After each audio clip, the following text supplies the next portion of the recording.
What made you decide to build a company rather than to just continue becoming, say, an angel or institutional investor? John, that takes me way back. So I started doing venture in 98, right? Wow.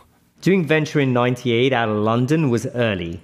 Very early, yeah. And I started with GE, where we set up a separate fund from their, at that point, private equity business. And I started investing for GE in the US and across Europe.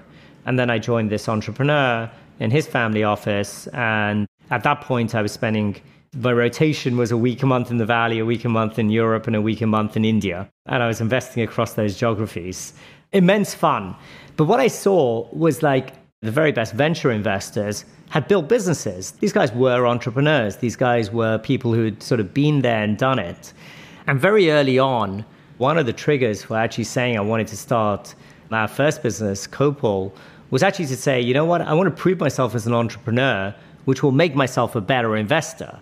And that was like one of the key triggers back in 2002 to actually decide to go ahead and start Copal with my business partner. Now, the obvious follow-on question is, okay, after going full cycle on one business, why didn't you go back to being a full-time investor? And to that, I'd say it goes back to the same point. I just feel like the action and the fun on actually operating and building is just so much more at the coalface than being an investor. And today, I couldn't think of doing anything but operating and in fact, investing as a hobby. Did becoming an investor, did it actually help you become a better entrepreneur? Interesting question. You know what? I think being an investor just enables you to really stay focused on the big picture and be able to sort of have that perspective.